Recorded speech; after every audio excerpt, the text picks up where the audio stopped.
priorities should be to get more students involved or for the groups to perform really well. Yeah. Is it sounding good? How bad does it sound if I cough? It sounds good. Yeah. Good. Perfect. That's really loud. You don't sound so good. Sorry. Do you have loud voice as well? Huh? Do you have loud voice sometimes? No.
Hi, I'm Savannah. I'm running for Undergraduate Education this year because I think education is more than a degree programme and students should be able to learn from university matters that are actually relevant to their lives and to the world. I'm going to advocate for more educational opportunities in general, more diverse array of opportunities that reflect people's talents, like You deal with cases where the guy died in the middle of the trial. Not like in the court, but like throughout the trial happening. I think it was more than that last year. Is it? Because I was watching it because my girlfriend was one of the candidates. And we were just sat there and it didn't start until like 9:30 or something stupid like that. 9:30 at night? Yeah, something stupid like that. I'm Annie, and I'm all about making campus a more colourful and vibrant place to be. I want our campus to be a place for lively debate, I have no idea what was going on. We were just stood there like in the LGBTQ, we were watching like, so when's it going to start? Did we miss it? No, that's so bad. You can see. Sorry. It's alright, I think it's me to my Snapchat. Oh my god. I had the camera on my head with me earlier and I was taking those selfies like, yeah. Okay, I'm glad I'm not the only one. Just people are watching me do it.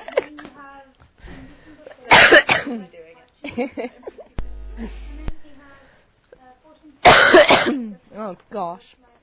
Well, at least my hair's not affecting the sound.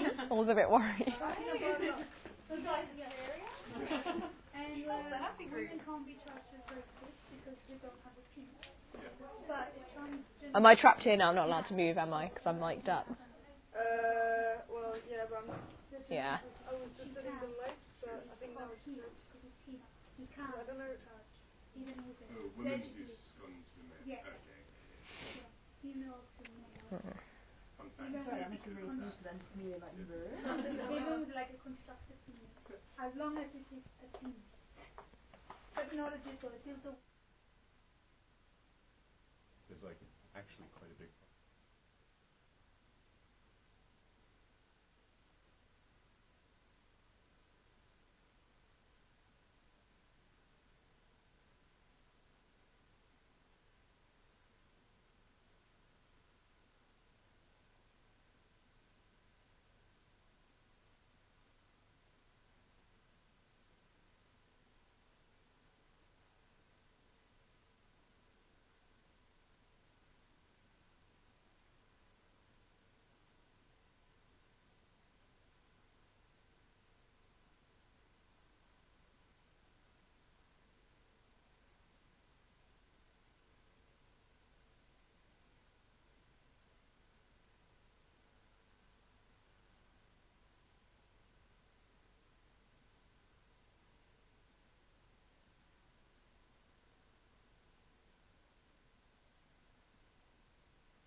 Hi, my name is Letitia and I'm running to be your Students' Union President.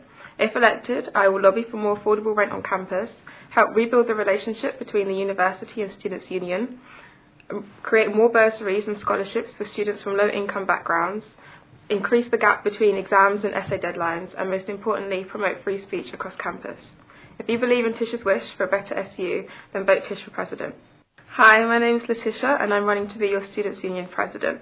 If elected, I will lobby for more affordable rent on campus, help rebuild the relationship between. My name is Letitia and I'm running to. Hi, my name is Letitia and I'm running to be your Students' Union President.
Okay.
Question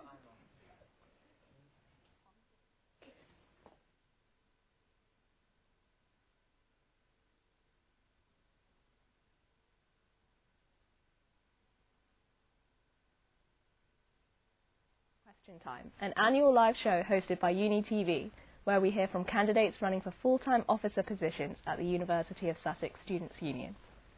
My name is Olivia and I'll be your host for the evening. We'll be hearing tonight from candidates running for the position in the following categories: activities, society/citizenship, undergraduate education, postgraduate education, welfare, and finally the Students' Union President. There's going to be 2 rounds this evening, and to start off I'll be asking each candidate a different question about their role, and then follow up with 2 more questions based on the candidates' individual manifestos. After hearing from the candidates tonight, you'll also have a chance to meet them in person on Tuesday the 1st of March in the Common Room. You can find more information about this on the Students' Union website. Candidates start campaigning on Monday the 29th at 9 a.m. We're gonna go one more time. Okay. Sorry. There's going to be 2 rounds this evening, and to start off, No, you're gonna start over. I'll show you when. Let me know when she's gonna start. Sorry. That's okay.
Oh, now?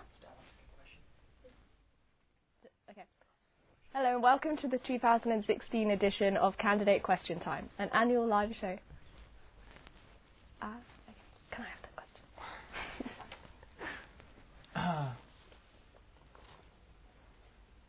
Okay, so we'll talk about activities now. So the activities...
I like this little coffee table. I think we should have stuff on it then.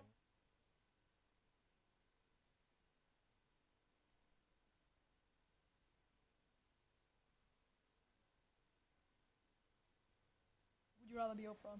You can be Oprah if you want. I'll be Oprah. Oprah, yeah, she's cool. Give me my cards or whatever it is. Yeah, please. Oh wait, Ellen does that too. Yeah.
She looks like an yes.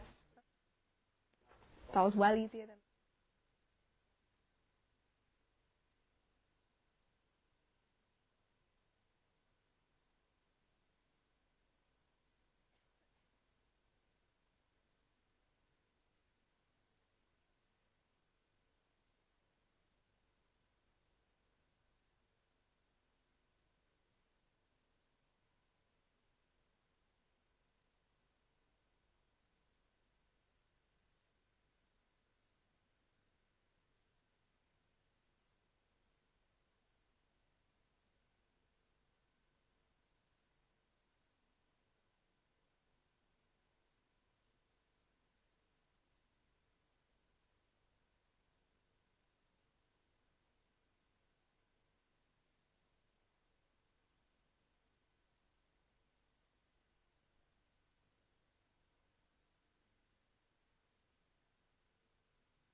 Okay, just let me know when the presenter is to start.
Hello and welcome to the 2016 edition of Candidate Question Time, an annual live show hosted by Uni TV, where we hear from candidates running for full-time officer positions at the University of Sussex Student Union.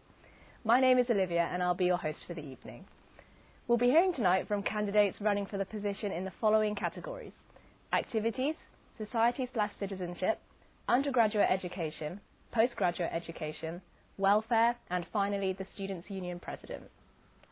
There's going to be 2 rounds this evening, and to start off I'll be asking each candidate a general question about their role, and then follow up with 2 more questions based on the candidates' individual manifestos. After hearing from the candidates tonight, you'll also have a chance to meet them in person on Tuesday the 1st of March in the Common Room.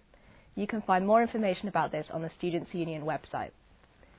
Candidates start campaigning on Monday the 29th at 9 a.m, and voting opens on Tuesday the 1st of March at 6 p.m. Voting closes at 5 p.m. on Friday the 4th of March, and results will be announced around 6 p.m. in Mandela Hall. So let's start the show. First, we'll be hearing from candidates running for the position of Activities Officer. The Activities Officer represents students in matters relating to active involvement within the Students' Union and its sport, volunteering and other student-led activities. So,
the Activities Officer represents students in matters relating to active involvement within the Students' Union and its sport, volunteering and other student-led activities.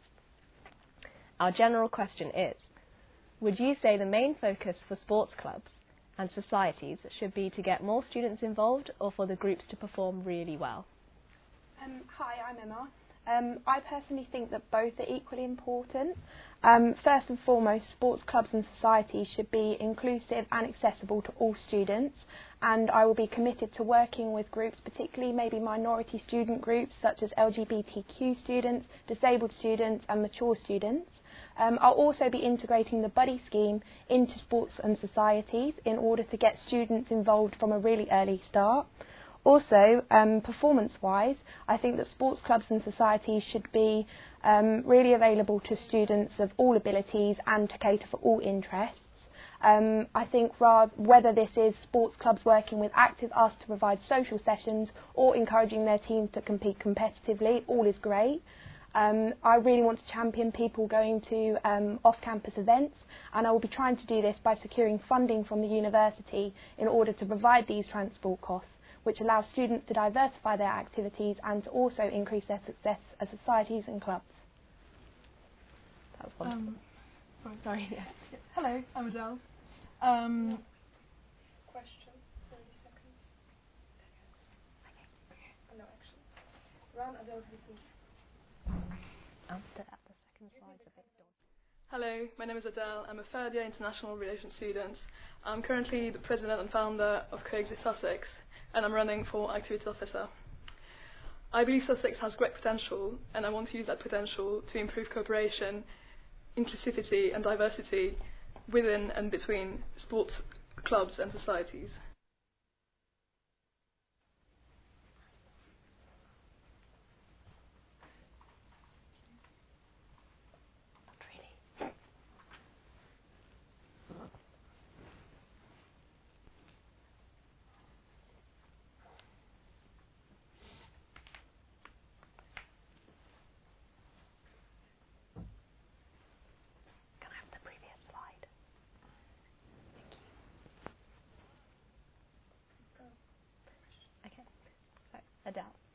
Would you say the main focus for sports clubs and societies should be to get more students involved or for the groups to perform really well?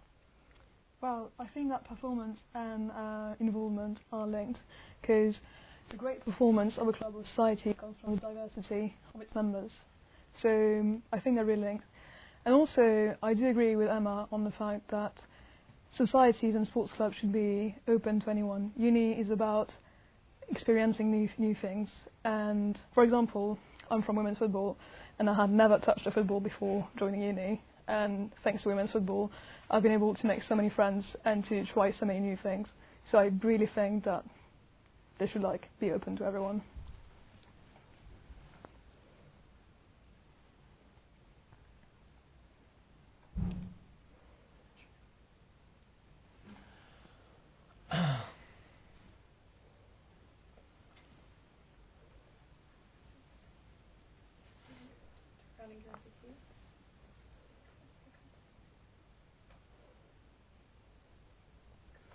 Okay. And finally, would you say the main focus for sports clubs and societies should be to get more students involved or for the groups to perform really well? Yeah, so like Emma and Adele have said, obviously it's very important that we make clubs and societies diverse, open to everyone, and at the same time we do concentrate on performance and helping clubs excel.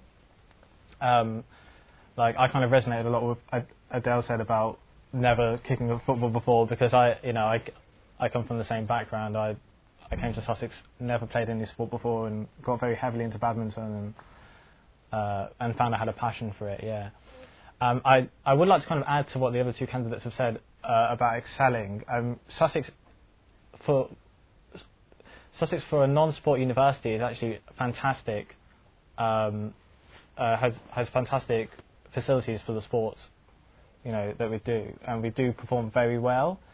So what I'm hoping to bring on my part is previous experience working with societies to achieve kind of performance-based results. So, for instance, I've been in the poker and chess society and brought them both up from a non-competitive state to a competitive state, and we've had very good results nationally from that.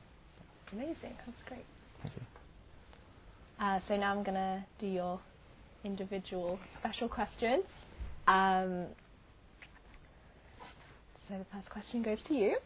How would you want, in what ways could sports clubs, societies and media on campus collaborate with each other, and how such collaborations would benefit students? So I really want to champion collaboration because I think it could benefit all. I'm coming from a background of being the social secretary for the Geography Society, and something I've really struggled with is constantly coming up with new ideas of things to do that would benefit all our members, not just going to nightclub events all the time, but also providing those non-alcoholic socials, etc. And something I would be keen to do is maybe hold sort of open sessions, informal, because I want to be a very approachable and personable activities officer, should I get it. And I would also like to bring all committee members of different societies together in order to share the ideas, give potential for joint fundraisers which can be bigger and better, and just the pooling of ideas I think could benefit a lot of people, and take much more advantage of our wonderful media outlets than perhaps societies already do. So simple things like writing into the Badger, for example, I don't think a lot of societies know that they can do that, and it's a great way to advertise their societies and everything they do. And second question goes to you, Adele. You say in your manifesto that you will create an online platform in order for societies to apply for funding. What exactly does this involve, and how would you imagine the platform to be? Yep. So at the moment on the Student Union website, applying for funding, creating a new society, buying stuff is a bit complicated. Even ordering kits. I don't know if you've ever tried to order kits for a society. It's a nightmare. So just we've got a lot of students that are studying IT. We've got IT services in library and in Shawcross, and I think that it's time to create an efficient platform, online platform, where committees or people that are interested in creating a new society can just like easily do it, because it's stressful, it takes a lot of time, and it's massive pain at the moment. Yeah. Awesome. Okay. And I have a second question. Do you feel international students are not enough involved in sports and societies? Yes. I'm an international student myself, and I feel like around 1 in 3 student here is an international student, and I feel like there is not that kind of representation in sports and societies, apart maybe from students that have been going to international schools their whole life. But you very rarely meet people that were born and bred in Italy with Italian parents and who make the step to come to a society that is well, not massively, sorry, like where there is a majority of English speakers / English people. Perfect, thank you. So Sam, you say in your manifesto that you will transform, repair and refurbish the common room. Where will you find the money to do this? Thank you for asking. So every officer that is elected is given £4,500 to do with as they want, and that's where I'll be getting the money from, yeah. So to kind of, I'd like to go into that a little bit deeper. So for instance, I also promised that I'd put some Xboxes and a TV and a cosy little area in the common room, and that's incredibly doable. I mean, we could do that for about £400–500 if we paid for refurbished Xboxes. So I don't think it's really a problem at all of finding that money. So thank you for highlighting that. Awesome, thanks. And you want to improve Freshers Week by employing more DJs and better known artists. So how would this benefit the students, and what other types of events would you hope to introduce? Cool. So how would having more DJs and better headliners benefit the student body? Well, to be fair, like if you don't enjoy going out and you don't enjoy Freshers, then I guess this isn't really the kind of, the manifesto for you. But a lot of our student body do go out and enjoy Freshers Week. I remember my Freshers Week as being a great experience. I definitely think it could have been improved, and I think the Freshers Week this year could drastically be improved. I know the events team created a one-day party and event this year, which actually got quite a lot of negative reviews. Something I'm promising to do is to take the work that's been done on this festival and make it a lot better and a lot more enjoyable for students. Awesome, that's great. So thank you guys. We will now move on to the second round, where we'll hear from candidates running for the position of Society and Citizenship Officer, who represent students in matters relating to active citizenship, community engagement and ethical and environmental action.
Okay, so our general question is going to be, what are the main social problems that students encounter daily at university?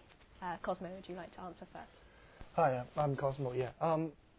I've identified three main burning issues that students face in the university. The first one would be surrounding sexual harassment. It will affect students from all gender background. The heart consent workshop has been running very well across campus. A lot of people have been received training, including myself. It's very great to raise awareness among clubs and societies. We could find ways to expand it and raise more awareness of consent sex. Because we are seeing on the news some students are sadly facing unfortunate experience still on campus or off campus in town or after they come back from a night out. Students should be comfortable and feel safe when they are going for a night out. The second issue would be surrounding race issues. Myself and some other friends coming from ethnic minority backgrounds do face different sorts of harassment in town on public transport. Even when we ride a bike on town, we got yelled at by some people. The languages, the words really hurts us, and it will stay in our head forever. The last issues, social issues that students face in the university would be housing issues.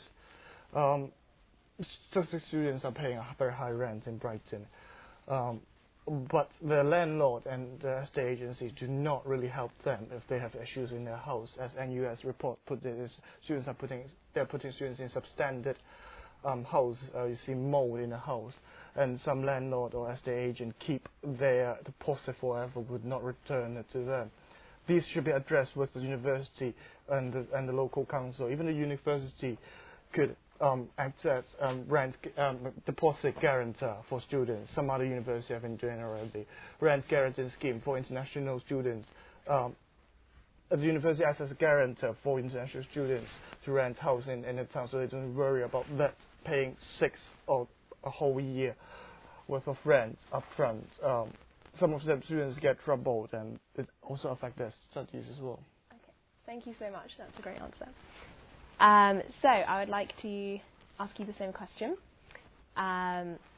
which is, what are the main social problems that students encounter daily at university? Thank you. So yeah, I'm going to...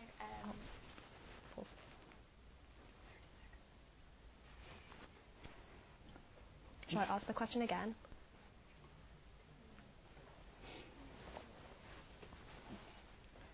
Citizenship officer.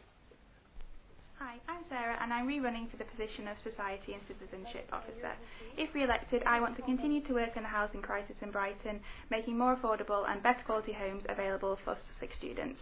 I also want to set up a food waste cafe on campus using food that would otherwise gone to waste, and I also want to continue to build relationships between residents and students to make students feel like part of the local community. So please vote for me and go bananas for Gibbons. Thanks. Hi, I'm Sarah and I'm rerunning for the position of... Yeah, building on Cosmo's final point about housing, I think that's one of the biggest problems that students face on a daily basis, particularly when they move from on-campus to off-campus housing. I think there's a few elements of housing that really affect students, the first one being affordability. In a general sense, that students are often on a reduced income and already have to deal with the increase in fees. But then also in a more specific sense to Brighton and Hove, there was an 18% increase in rent over the past year, and equally so we don't get the London weighting that the students in London do, so we don't have the extra income to be able to cover those increase in rent. I think also to do with quality of housing, that means that with a limited income, students are also then pushed down to a market of housing which is bad quality, it's cold, it's drafty, it's got holes in it, and also means that during the winter months you have to cover bills, which can be really expensive, and so you often see students who aren't able to heat their houses properly, which is just really unacceptable. I think as well things around landlords and the way that they're treating students really needs to change, and that's why I really think it's important that Sussex Student Lettings, which is the student union letting agency, can grow, and I'd really love to see that happen, offering more affordable and better quality housing for Sussex students and Brighton students. And I think the final thing is about relationships in the community, that obviously increasing student numbers means that residents in the city can not always see students as a positive contribution to society, which I think is a real shame. And I think it's really important to make students feel like residents in the city and feel valued and get involved and know that they have a part to play just as much as everybody else. So yeah, very good. Wonderful, thank you. And Dan, you are next to answer the question. So I'll repeat it again. What are the main social problems that students encounter daily at university?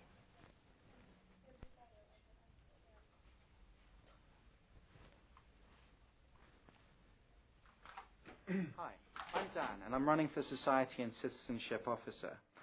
I could tell you about my manifesto campaign, but I'm not going to. I'm passionate about people and mobilizing ideas that bridge students to the community, making a difference. There are some policies regarding student-led initiatives by students, for students, and the community. Vote for me. It's not a vote, it's a relationship. Hi, I'm Dan, and I'm running for... It's on the screen.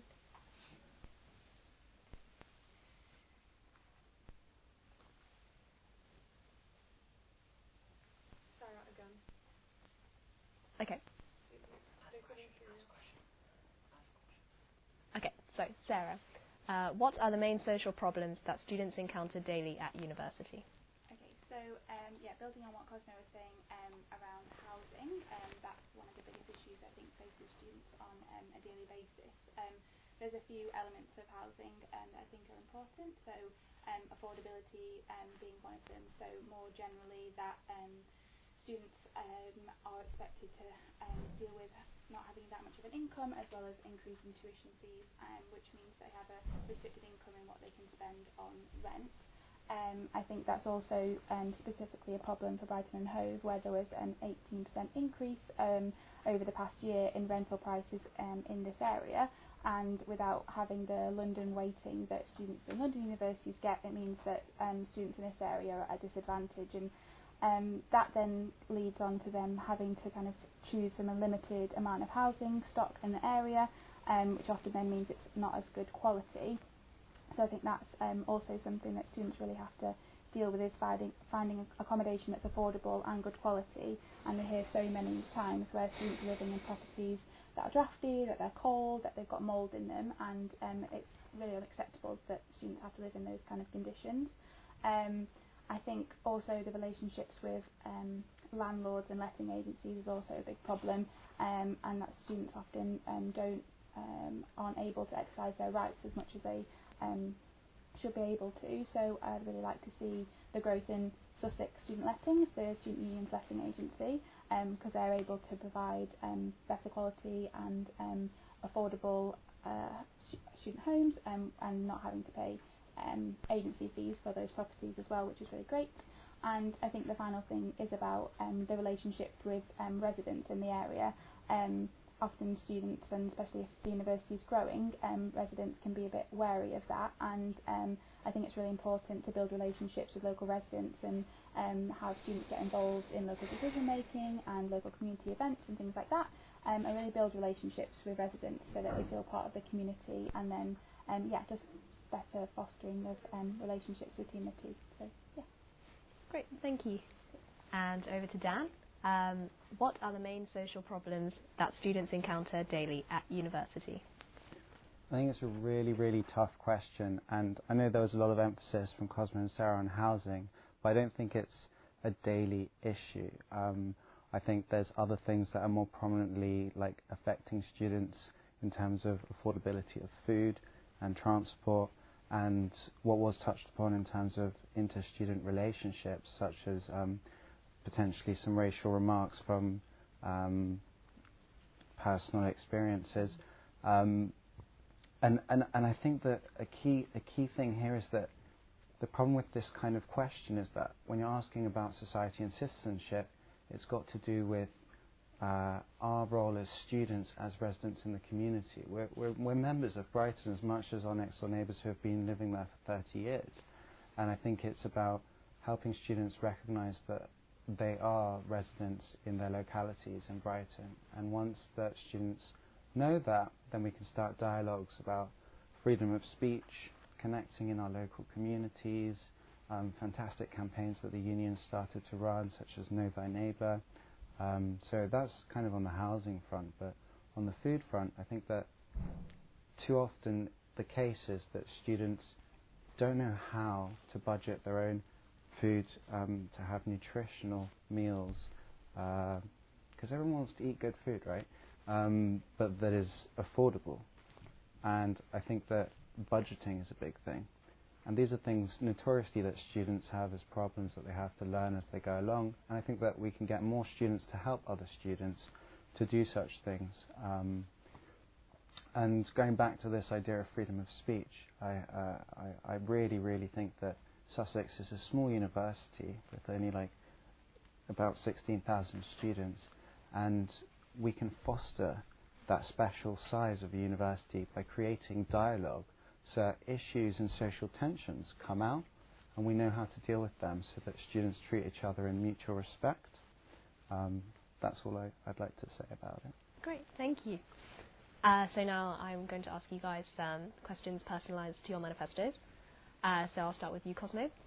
Tell us a bit more about eco-friendly policies. What do they entail? I think eco-friendly policies are some policies like Dan have mentioned that for the high cost of transport. We could encourage more students to ride a bike if they could ride a bike. Through projects like we have, you see, Recycle bike hire projects, so doing amazing work getting students on a bike. And then we have also we have freewheelers helping students to keep their bike in a good shape if they have any problems. These are the ways that we could enable students to live a sustainable life and also have a more affordable means to transport around from town to campus, around the city. We have a very lovely South Down surrounding us. They could ride during their holiday as well. There's one way.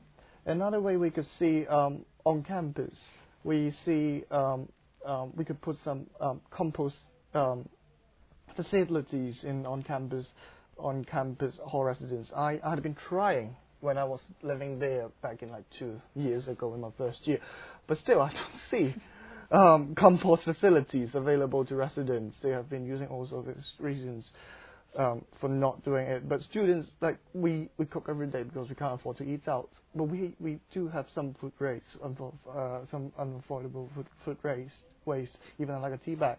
They could be compost rather than just chuck in a bin and bring it to the landfill. These are the ways that there are plenty more ways that are outlined in the manifesto could be done within the university to build a more green university. Perfect. And how do you intend to tackle sexual harassment? Yeah, sexual harassment is a big issue, as I mentioned in the beginning. You know, on campus we have those blue lights, but they are not very visible and very known to students. They could be very essential when students are being harassed on campus. I think we could expand that blue light system to more places and educate students. They could use those blue lights on campus if things happened. Also, support to victims as well. Amazing community projects like RISE to provide support, and we could let these projects get to know to students if they need any help. Great, thank you so much. So, Sarah, you say you want to make Sussex letting bigger. How do you intend to do this? Okay, so yeah, I mentioned before how Sussex Student Lettings at the moment is doing a really great job, and they offer a selection of housing that's more affordable. They don't charge letting agency fees, but I think one of the things that limits them at the moment is their location. So they're on campus, which means they're really great for students who are walking around and can see them, but it's not so great for getting landlords to know who they are. So I think one really important thing is to work on getting their kind of name and what they're about out into the community. So I think a good place is to be using kind of contacts in the city and places on the Lewis Road where there's lots of other agencies, because I think one important thing is also about getting landlords to improve their practices. So I think if they see that there's an agency who won't work with landlords who don't behave appropriately, then they're more inclined to then change their practices. So yeah, I think it's kind of one of those situations where you're doing something really well, but you then need to get known to be able to grow. So I think it's all about kind of the marketing and make everybody who knows what Sussex Student Lettings is about really likes it. So it's just making sure that more people know and increasing them that way. Great, that's great. And in your manifesto, you've included a plan to set up a food waste cafe on campus. How would you put this into motion? Okay. So I'm really glad you asked that question because it's really exciting. So speaking about what Cosmo was mentioning about food waste on campus, I think it's one of those things which kind of everybody really agrees with, that they don't think it's a great thing, and events like Feeding the 5,000 in the city last October was a really great way of platforming what the city can do to tackle food waste. And I think projects like the Real Junk Food Cafe, which run similar schemes to what I'm proposing, is a really good model to look at.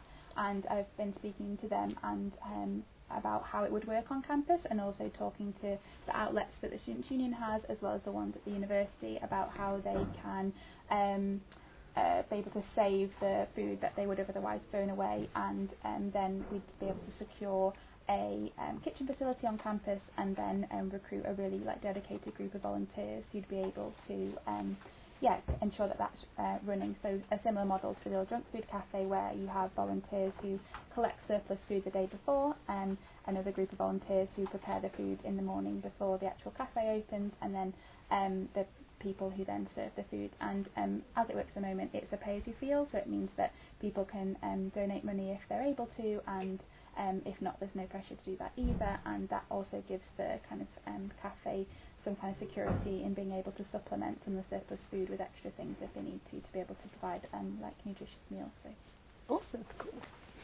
And Daniel, how do you intend to build a real-time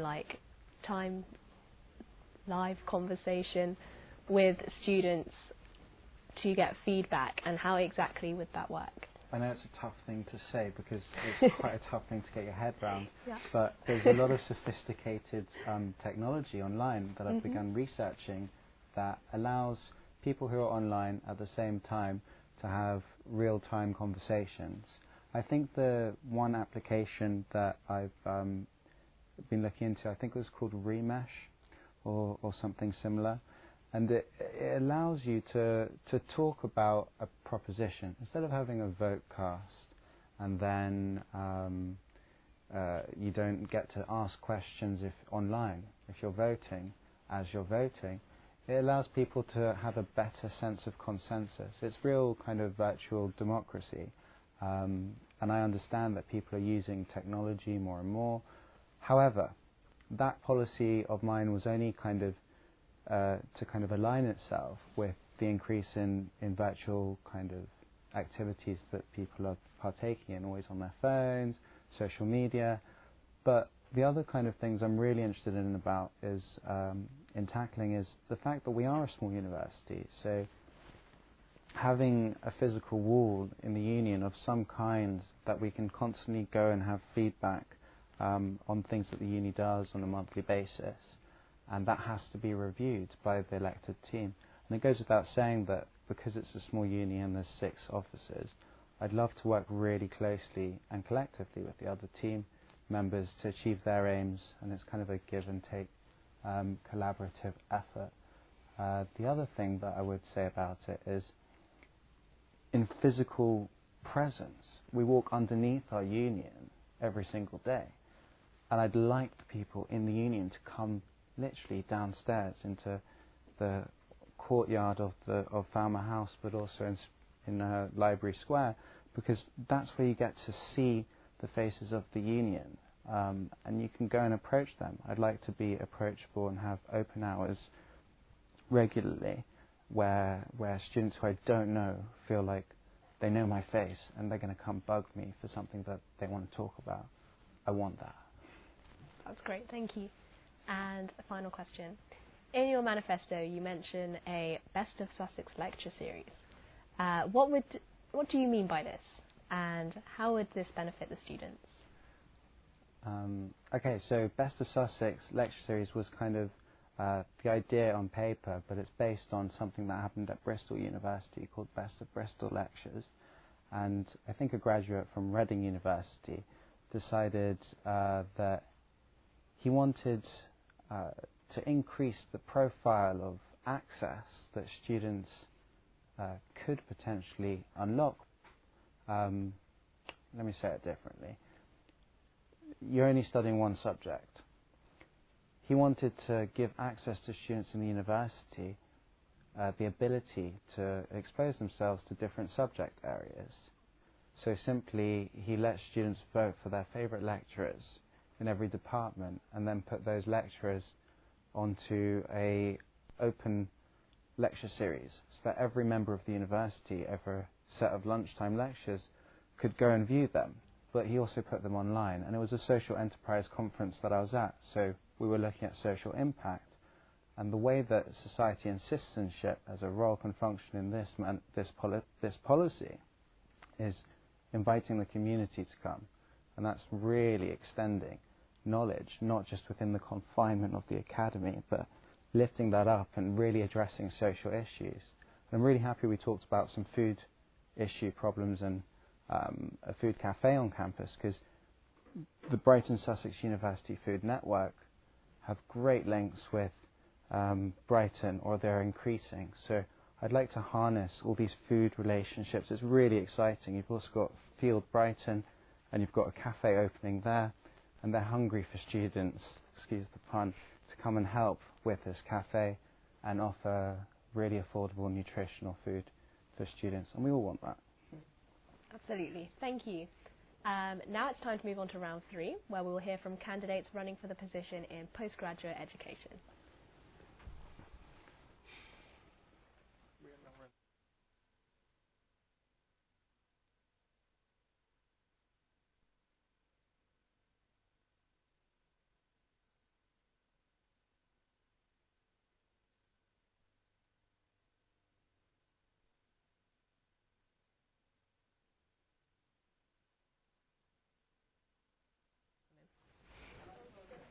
Are you going to read it?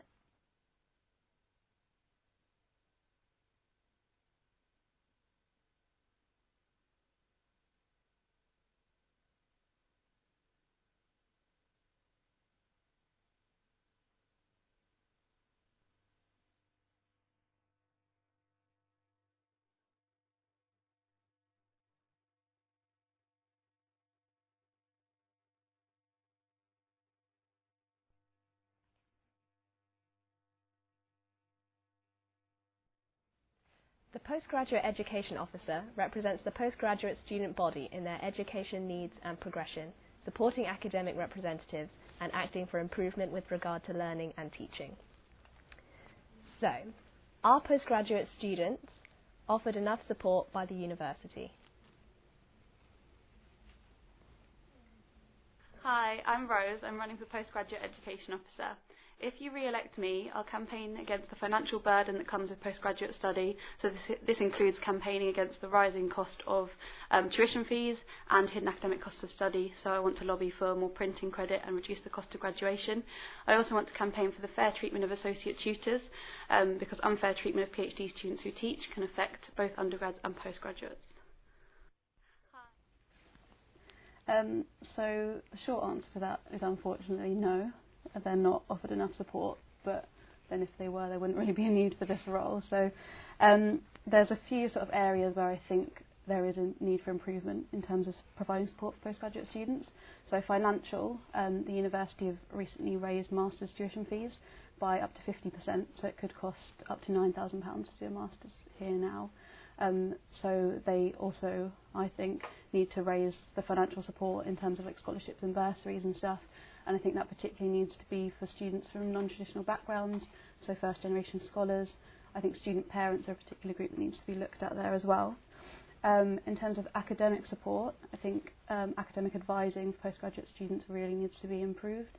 All postgraduate students are meant to have a named academic advisor, but many don't, so they don't know who to go to for academic advice and support. And then with mental health as well, and that's like a problem for all students across the whole of campus, but for postgraduates in particular, mental health support does need to be improved. There's a report called Doctor, we need to talk about postgraduate researchers, which found that PhD students have quite a high level, well, there's like a high number of mental health issues amongst PhD students. So I think there needs to be more targeted support for them, more workshops run by the counselling service and stuff like that. But I think also the problem is postgraduate students aren't given much of an induction week, so even if the support is there, a lot of them aren't aware of what it is and where it is. Thank you.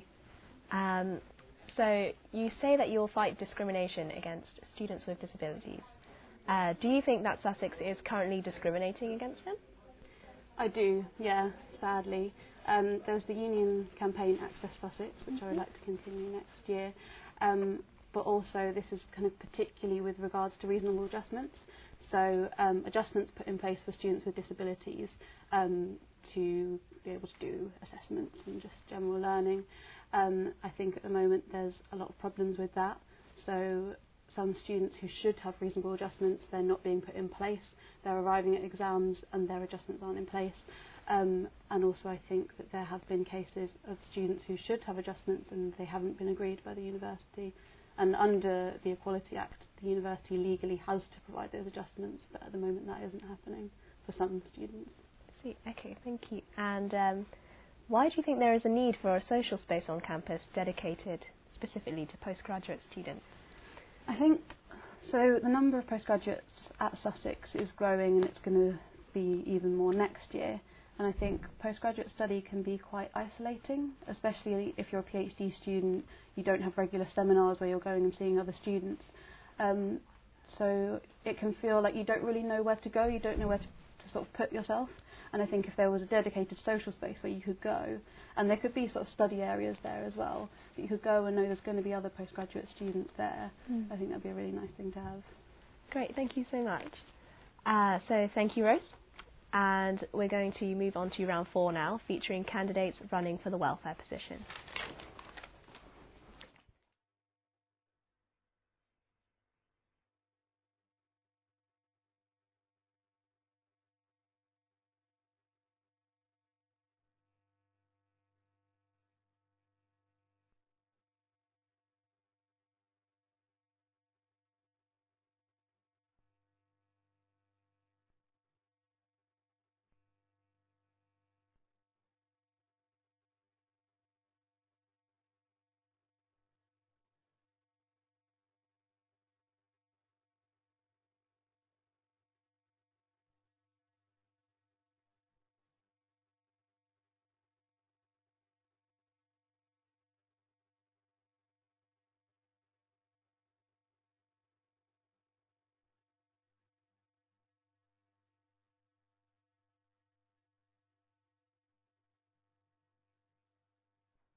The welfare officer ensures that each and every student has adequate support for any issues that they might encounter as a student at the University of Sussex, and to proactively represent students' rights on and off campus.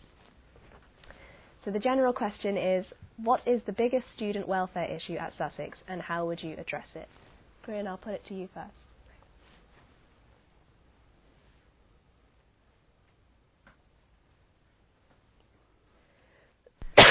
I'm Brynja and I'm running to be welfare officer. I'm dedicated to getting the university to employ 2 more full-time counsellors because 6-week waiting lists ruin lives. I also want to provide free drug testing kits so that everyone knows that what they're taking is safe. I want to improve accessibility and I want to improve support for international students. Most importantly, I want to put on lots of really fun wellbeing events like silent discos and crafternoons because university should be enjoyed and not endured. Hi, I'm Brynja. Well, the first thing is, I don't think we should be thinking about it in terms of what is the biggest issue and what's the most important welfare issue on our campus. Because I think that welfare is a really interconnected thing. All the issues are really interconnected in terms of looking after people. And so whether that's talking about mental health stuff and the fact that people are waiting 6 weeks to see a counsellor, which is literally half a term, or whether that's talking about access because some students literally cannot access accommodation, they cannot access some parts of campus, they can't access the library or farmer house, or whether that's talking about international students and their welfare, because management keeps treating them like just profit and neglecting their welfare, or whether that's talking about first years who are feeling homesick, they are having bad mental health and they're dropping out left, right and centre. All these things are really massive interconnected issues. So I think that the biggest issue is just providing more support for these vulnerable students on campus, because we should be enjoying university and not enduring it, and we should all be having like a good time and a healthy and a happy time at uni. Perfect, thank you. And Jamal, what is the biggest student welfare issue at Sussex and how would you address it?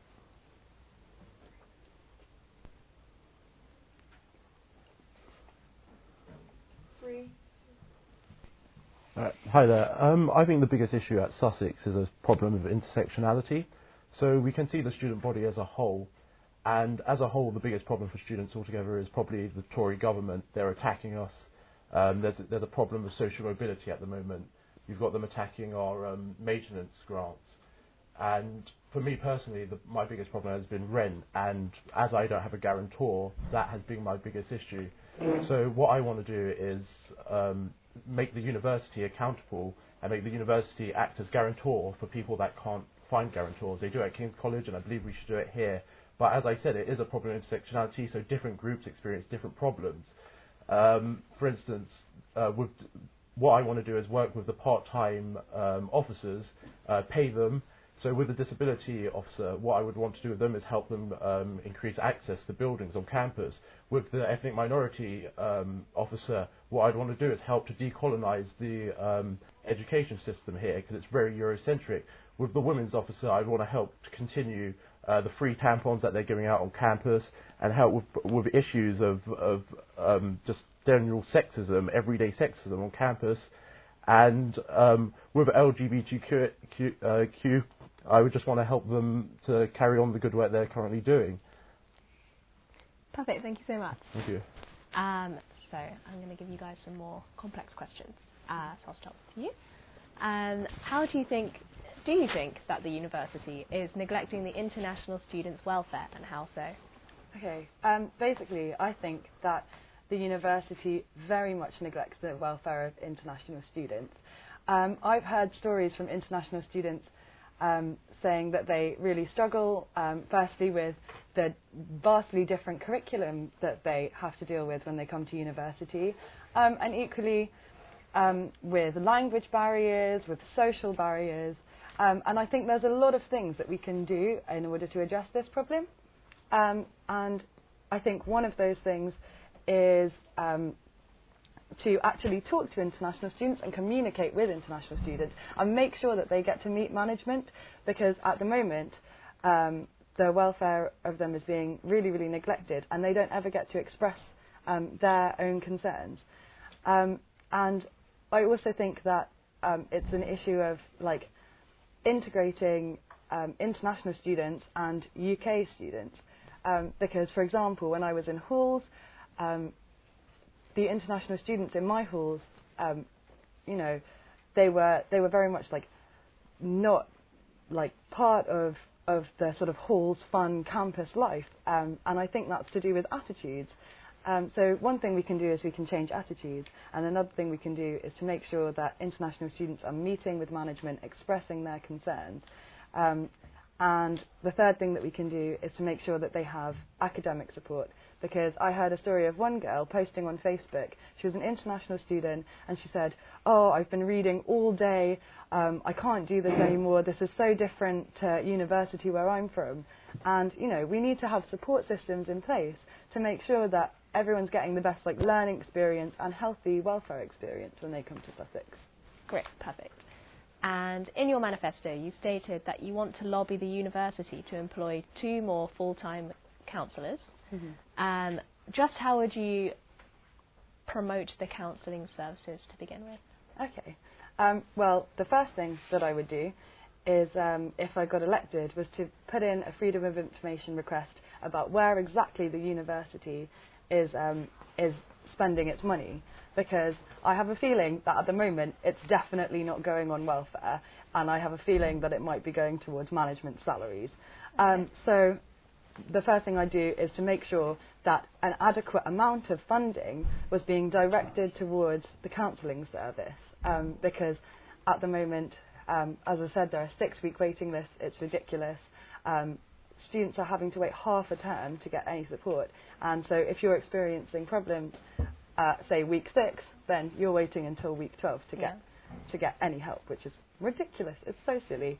And so I also think that there's a problem of accessibility and visibility in the counselling service, because when someone's at their lowest point, when they are struggling with so many mental health issues, they're feeling awful, they're not going to want to get up, get themselves an appointment. It takes a lot of strength to do that at the best of times, no matter whether you're at your lowest moment. And so I would make sure that the counselling service would come to students when they were feeling rubbish. They would come to students, you know, first years in particular. I would make sure that all RAs, residential advisors, were trained in how to spot the signs of struggling first years. So if they observe particular behaviour, then they could go, I think they're struggling, go to them, talk to them, communicate with them, and make them feel at home at Sussex. And so, yes, I would improve accessibility and funding. Perfect, thank you. And Jamal, in your manifesto, you claim that the drug testing kits should be provided by the university to test powder purity. How are you going to achieve that when the university has a no drug policy set in place? Well, I feel like it's more of a pragmatic approach to the drug problem. We can deny it as a drug problem, and we know there is. Just a couple of months ago, a girl died, second year, took heroin thinking it was cocaine, died. Nothing mentioned about it in the Badger, nothing at all. In first year, I had a flatmate, took some drugs, psychosis. It's a huge problem. Drugs are a huge problem on campus, and we can just deny it's a problem, and we can attack drugs as a problem, or we can do something pragmatic to solve this problem. So I think when Nixon had his war on drugs, he had £1 billion. I can't reach into the back sofa of the Student Union, bring out £1 billion to tackle drugs through just denying that it's a problem and attacking that problem. What I can do is try to find solutions to that problem in providing drug testing kits. And they do it at nightclubs, they do it at the University of Newcastle, and it's just my quite original approach to tackling this problem, find drug test kits. I've also seen it in Graney's manifesto recently, and it's good to see that other people have been taking my approach and taking it seriously, because I feel like it is the solution to this problem. And yeah, actually my awesome. Yeah. Thank you. And in your manifesto you speak of napping stations. Yeah. How would you accommodate them at the library that hardly has any room already to provide these? I forgot what the old Student Life Centre is now, but I think that building's going free, because I actually spoke to the library staff about this last year when I ran, and she said maybe there won't be any space in the library, but maybe that building could be utilised for that. Okay. And I feel like that it is quite a necessary thing, because I'm a last minute man with everything. I prepared for this thing just like 10 minutes ago. I prepared for my dissertation 2 days beforehand. I'm going into the library. I've got 48 hours to go. I'm stressed. I'm typing away, and I might want a nap, but I live all the way on top of Elm Grove. No 23 buses running. I want somewhere to sleep. If you fall asleep on the sofa in the library, you've got someone shaking you awake. So I think these napping stations are a good idea. I forgot what university I saw doing these napping stations, but if you check out my manifesto, they'll be on there. I put a little link to it. But the napping stations are a good idea. Some people are afraid that people will use it for sex. I say, yeah.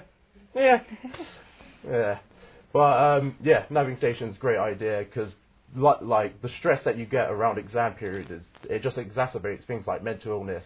So what I want to do is not like with the drug policy as well. I kind of want to get rid of not get rid of mental illness, but help solve the issue of mental illness on campus by looking at the things that exacerbate it: financial costs, drugs, essay stress, things like that, things that we can help out with, as well as providing more staff for the mental health facilities. Because at the moment it's like a 6-week wait. I've even heard of recently 2-month waits. and it's ridiculous. It's ridiculous. Well, we've got big fat cats like Michael Farben getting peeved, sailing away on his yacht. It's ridiculous. We need to deal with that first. Perfect. Thank you, you guys. Now it is time to have a conversation with the candidates in the green room.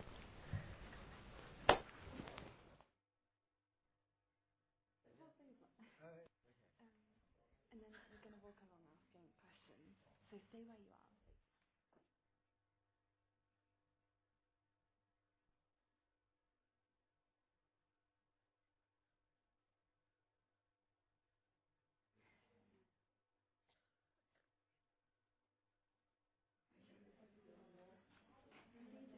I don't know what you want.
Hello, my name is Maddie and we are here in our green room and we're going to be asking the candidates some slightly more light-hearted and fun questions. So we're going to be going down the line and everyone, if you can please keep your answers to a minimum, like sentence, one-word answers.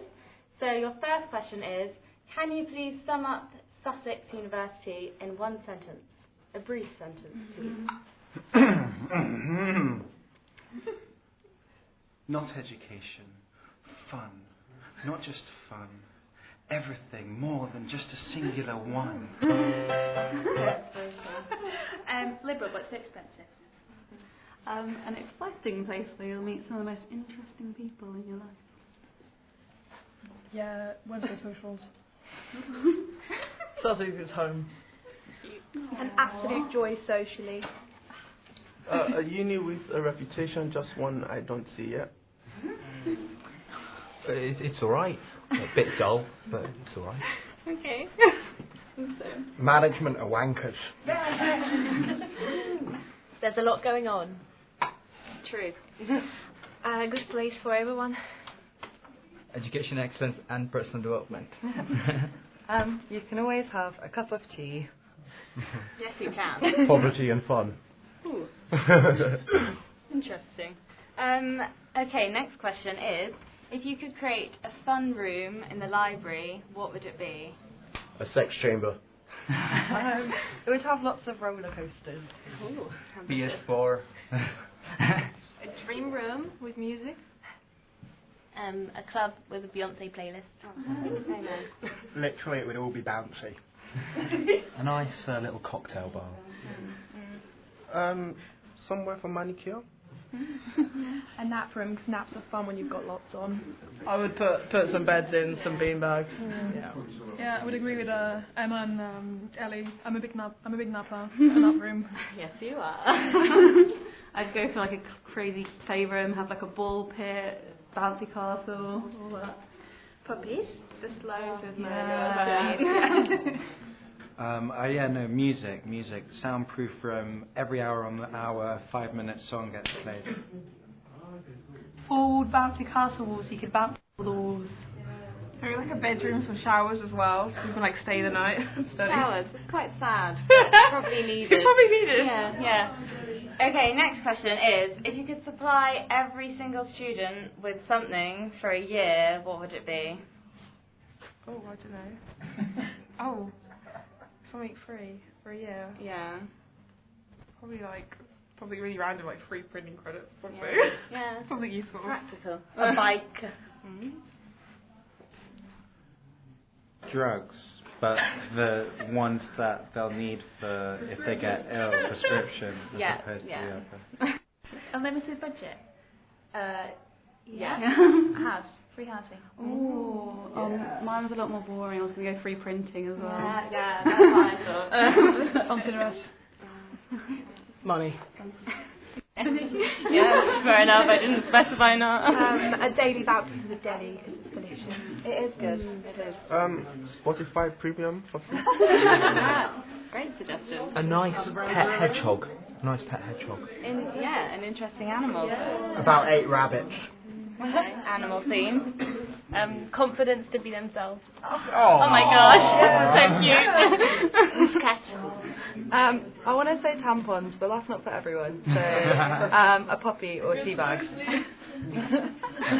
Free bus pass or a real card for free travel as much as you can. The means of production. Nice, right. Okay, next question is kind of similar, but if you had unlimited budget, again, what would you buy first for the campus, on campus? Swimming pool. Free food for everyone.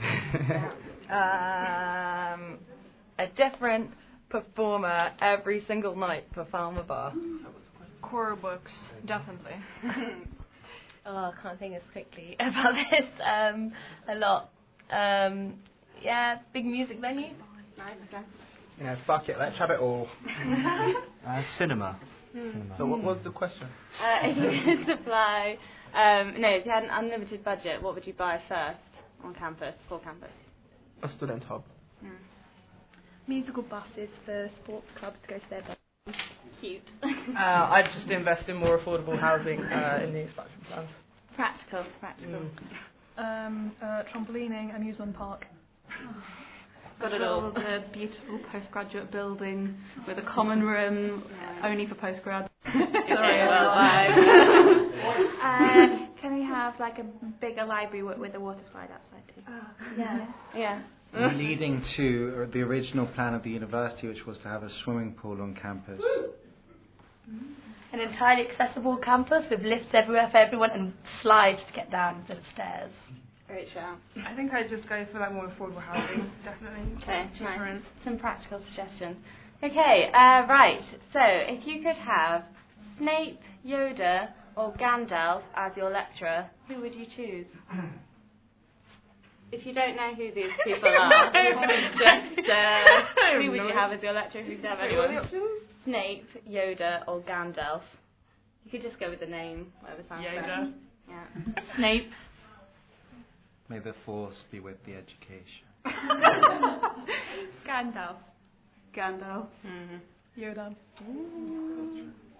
Yoda. Snape, rest in peace. I don't know any of these guys. Who would you want as the lecturer then? Any famous or fictional character? I don't know anyone. Okay. You My could be a life is lecturer. sad. Oh yeah, me then. Yeah, okay. Let's have that. David Bowie. Mate, Gandalf would go hard. I'd have Maya Angelou. Yes! Gandalf because he's adventurous. Kate Bush. Yoda it is. Any day. Yoda. Okay, thank you very much. And if you could give a piece of advice to someone starting new at Sussex, a fresher, what would it be? Be yourself. Yeah, same. Just be yourself. Yeah. Love yourself. Care about each other and, just get everything. Give everything a go. Yeah, be yourself. Yeah, try new things. Get a bike. Get involved in as much as you can, as quick as you can. Advice to someone who just got here? Yeah. Just get involved. It's going to be alright. Just throw yourself into anything and everything you can. Don't worry, it's all going to be okay. Don't come here. No. Or drink moderately. Never say no to a good opportunity. I'd say get involved in as much as you can. Going with that theme, get involved in uni tubing, if you want, maybe. Subtle bit of marketing. Okay, if every accommodation on campus was having a party, which one would you go to? Oh, I don't know, probably East Slope. Yeah. East Slope or Park Village. 69 East Slope. Where are those people? East Slope. Definitely East Slope. I had a few good ones in Brightham, so Brightham. Big up to my Lancaster house, people! Brightham, taking it back to my room. Notfield. Park Village. East Slope. Yeah, Park Village is where I'm from.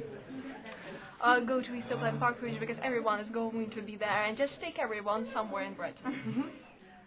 Lancaster House, because we all remember Project L. Don't we East Slope, obviously. Duh. East Slope at 5. Okay, and the next one. So everyone is aware of the seagull issue on campus. Boo. So if we could replace all the seagulls with a different animal, what would it be? Champagne ferrets. Cats, obviously. Dragons. Oh, dragons, really? But just maybe other seagulls, they're so cute. Seagulls are cute. They are. Yeah. Well, probably stay for dragons. Yeah, cats for me. Dolphins. Bigger seagulls. Oh, No, hedgehogs. Dogs. I don't want to replace them because they're too entertaining with their stamping feet. So inclusive. Yeah. My parents have 2 pet seagulls. So, Pet seagulls? yeah, I grew up in Sussex.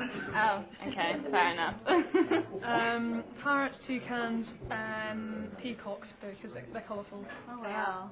I would go for puppies, and then we could have Sussex carrying pets every day. Every day. Puppies, and then some kittens, and then more puppies. I'd hardly call them animals, I'd call them rodents with wings, and therefore not replace them but hand them over to a very, very bad service that do bad things. Okay, that's sad. Or keep them because they're great. Okay, mixed emotions there. More ponds on campus and penguins. Cats. Gotta love cats. Yeah, nice. Okay. Bringing it back into your manifesto, slightly more serious question again. If you could sum up your campaign in one word, what would it be? Democracy. Colourful. Community. Sustainability. I have 2. Postgraduate equality. Maybe into Passionate. one. Save. Creative. Equality and diversity. Democracy. Fuckity fuck.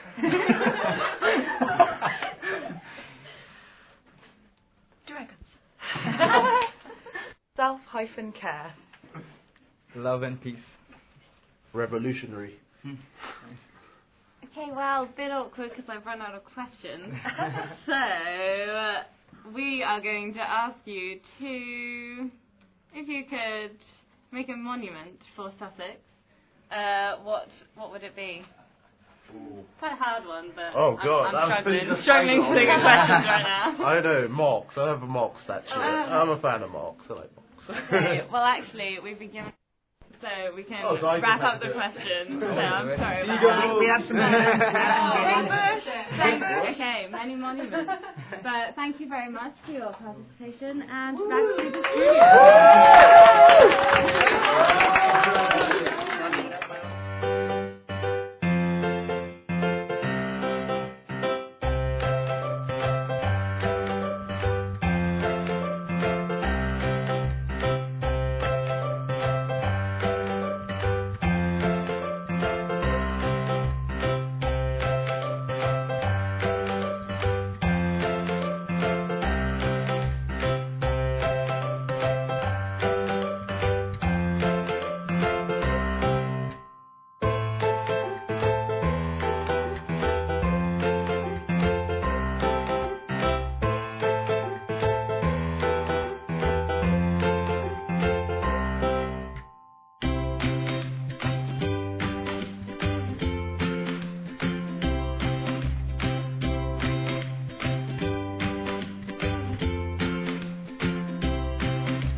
Hey, welcome back.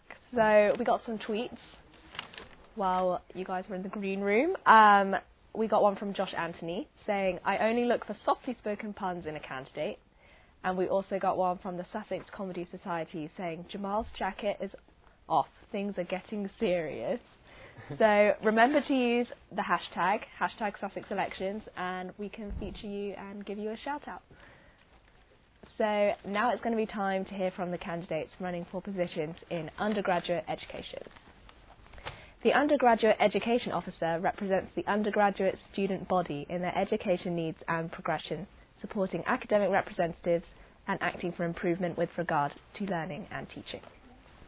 So the general question is, should students get money back if their teaching is cancelled because of strike action? Why or why not? So Savannah, I'll put it to you first.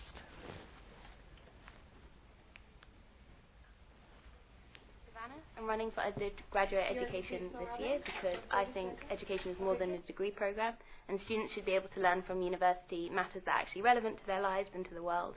I'm going to advocate for more educational opportunities in general, more diverse array of opportunities that reflect people's talents, like internships, job opportunities, also decolonising the curriculum, including more voices other than just white men, and also a louder student voice in general.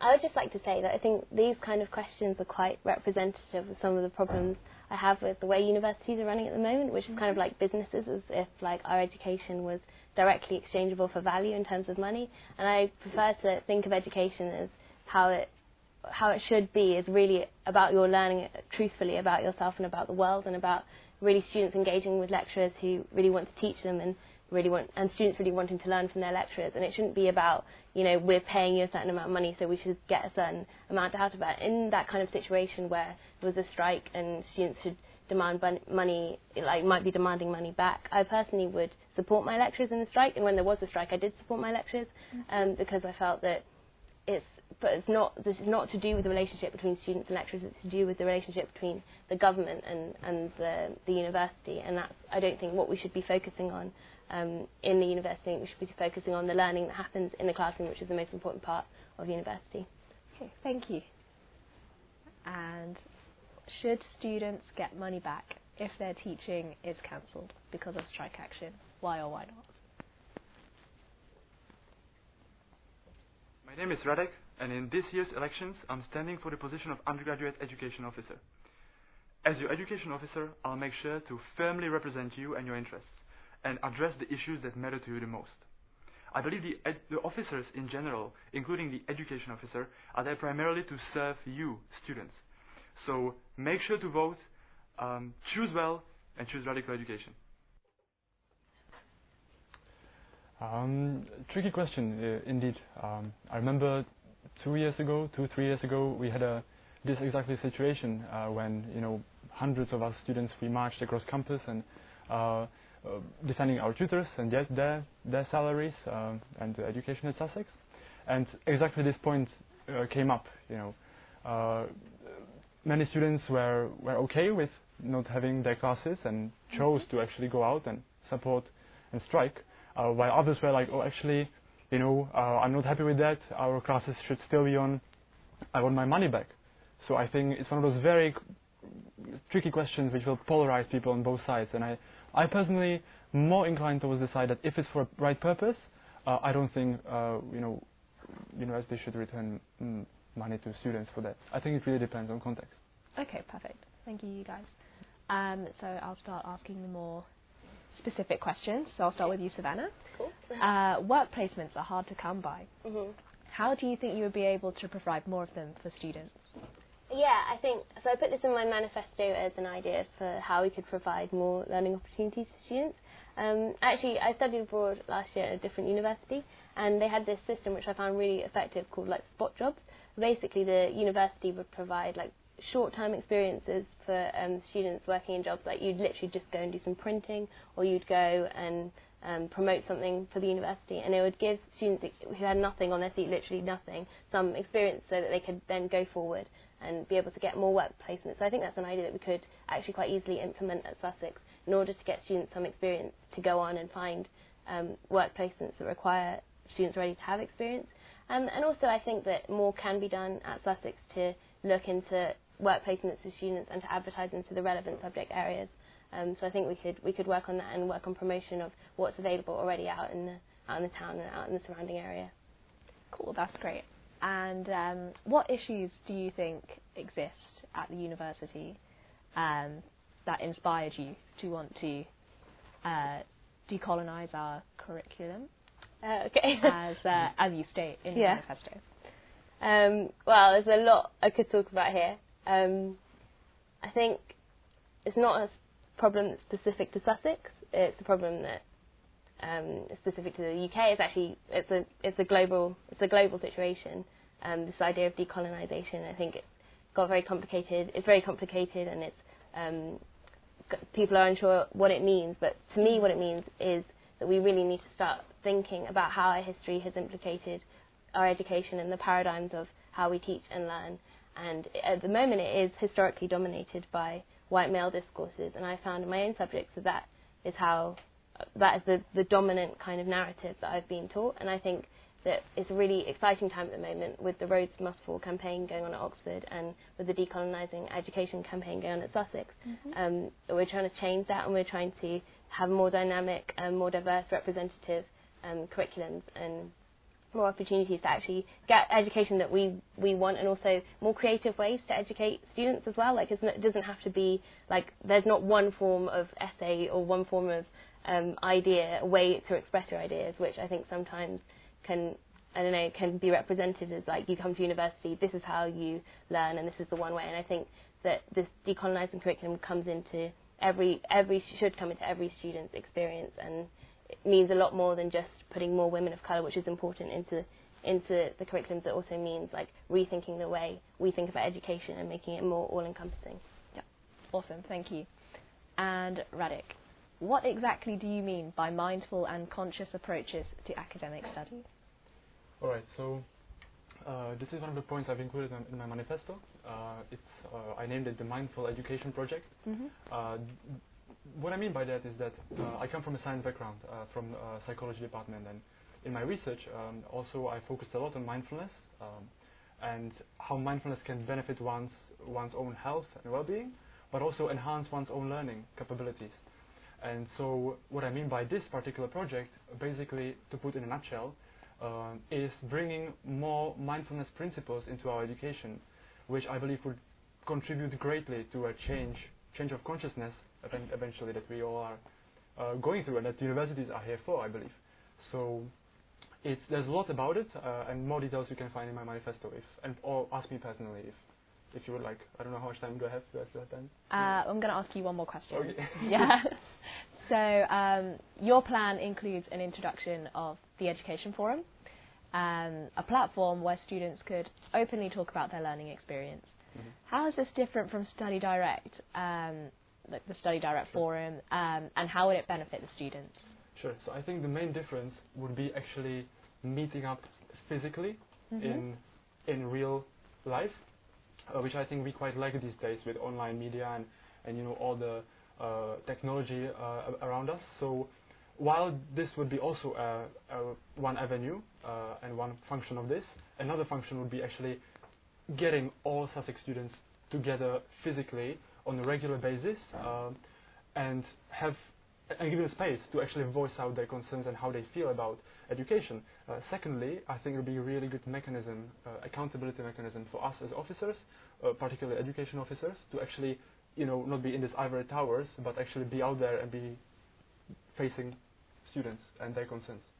Brilliant. Perfect. Thank you guys. And now it's time for our final round of the evening. We will be now hearing from the presidential candidates. The president is ultimately responsible for the leadership and direction of the Students' Union. Thank you.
The President is ultimately responsible for the leadership and direction of the Students' Union through their role as Chair of the Students' Union Executive Committee. Trading Company Board and the Trustee Board is responsible for overseeing communication between the Students' Union and its members, as well as maintaining an overall view of all Students' Union activities. Our final round is going to be split up into 3 smaller rounds, and now without further ado, let's hear from our candidates. Annie, in terms of your discourse against costs of campus accommodation and tuition fees increases, how would you achieve these goals?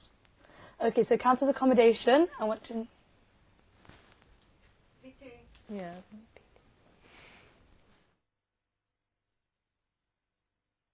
I'm Annie, and I'm all about making campus a more colourful and vibrant place to be. I want our campus to be a place for lively debate, live music and theatre, and with a water slide on Hand-in Day. I want better student representation of BME, women, LGBTQ and disabled students in academia and in student decisions, and greater union transparency. I want cheaper accommodation and food for students on campus, and I'll fight against tuition fee rises. I'm always on campus, so please come and say hi. Pickering for president! In terms of ensuring cheap student and affordable student accommodation, I want a student voice in the university expansion plan, so in keeping something like East Slope and Park Village to ensure that it's under £100 a week. That's also what the NUS advise as affordable accommodation, and also ensuring that rent does not increase a lot more than inflation, so to try and keep it down as low as possible for as long as possible. Perfect, thank you. And how would undergraduates benefit from further engagement with postgraduates? Okay, so I think there's all students are great. They have so many stories to share and things to do. Last night I went to a talk from the Polymath Society about this guy who's doing a PhD in extraterrestrial life. I do social sciences, don't know anything about it, but it was amazing, and there's so much knowledge that can be shared. And they're nice people. They want to have social lives, get involved in societies, and yeah, there's so much you can benefit from meeting new people, postgrads and undergrads. Awesome, thank you so much. And Jazz? Your aim to make the Students' Union more inclusive to every student, no matter their gender, race, or beliefs. Do you find the Students' Union is respectful enough to students' diversity? I mean, yes, of course it is. I mean, what I want to do is more getting people involved. Right now, all the officers are of the same ethnicity, and it baffles me. How come we're such a diverse university, and it just baffles me how they're all from the same ethnicity. And I just want to make sure that people are more involved. There's so many events that go on every week, but people just don't know about them. And if we can just have a platform where we can actually bring people in, just making sure that people know what's going on at university. I was part of the welcome team, and again it was kind of similar to what's this case with the officers. I mean, we need to bring more people in, just making sure. I mean, everything's in place. The student union is amazing. We just need to make sure that people know more about it. There's more information, and I think that's what's needed. And I think, yes, of course, this union is really respectful for the all the beliefs. Yeah. Great, thank you. So you want students' accommodation to be more reliable and efficient. Mm-hmm. What do you mean by that? Again, I mean, this is all. I think that's one of the reasons I'm standing up for president, because I was part of the welcome team, and I saw people this year. It was crazy. Everyone was just all over the place, and I mean, people from international students, national students, they didn't have anywhere to live, and people were actually living with their friends or in other people's accommodations, and it was really scary for the freshers especially, because I mean, how can you focus on your studies if you are always worried about education? I mean housing and stuff. We need to make sure that it's just not. We need to make sure that things around people, so they can focus, are perfect, so that they can focus on their education. I mean, what I want to do is make sure the people who deserve housing, they get it. People who are disabled or had a medical reason, even they didn't get a place. And my friend was living with me in my house because I was living off campus. And it was just really, really sad. And I want to make sure that that doesn't happen again. Yeah. Great, thank you, you guys. So now it's time to hear from our second group of presidential candidates. Thank you so much, you guys, for coming in. You're welcome.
Taking on the task of fighting the welfare of students by cutting the education costs is a big challenge.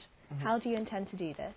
Alright, so firstly, I'd like to start by saying the university cares a lot about their NSS cause. So firstly, convincing the university that this is something that can affect NSS cause is going to get the uni to do more about this. That's one way I hope to go about fighting for the welfare of students. Then cutting education costs, so when it comes to transport, we want to get the uni to work with Brighton Uni and the Brighton Student Union to know what makes the Big Lemon work for them and see how we can mirror that to our university and make that work for us as well. Then I also want to work with Recycle Sussex to get more bikes available for students to use. I mean, there are more than one way to reduce the cost of education, and welfare is big. There's financial welfare, mental welfare, and otherwise. So while reducing education costs is going to affect welfare, we're going to do some more things to affect other kinds of welfare of students. Great, that's perfect. Thank you so much. No worries.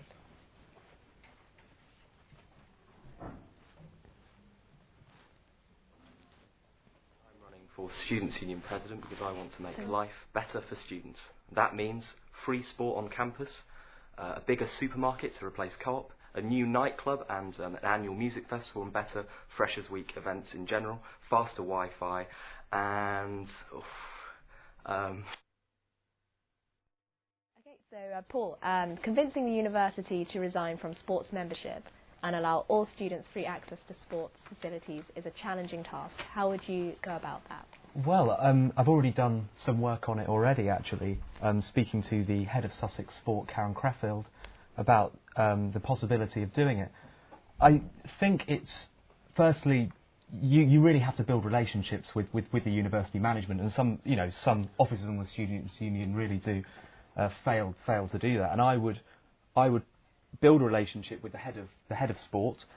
She's already said in an article I've published in the newspaper that she'd love to offer free sport to students. So she already wants to do it.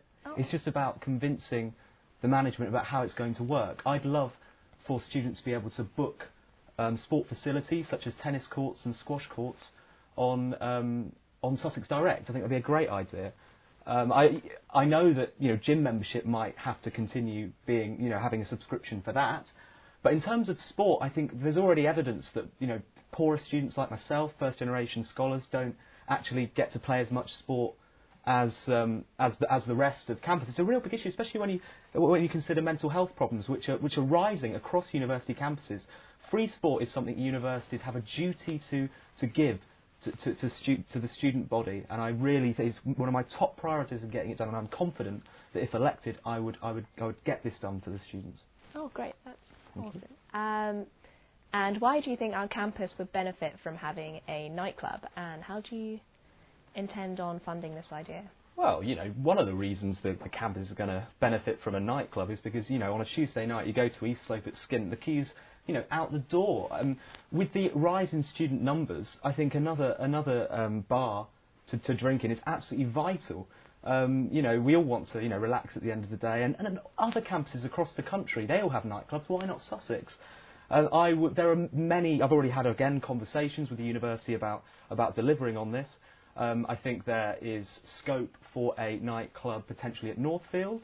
It could be where Eat Central is. It could be underneath York House, which is currently the Prince unit.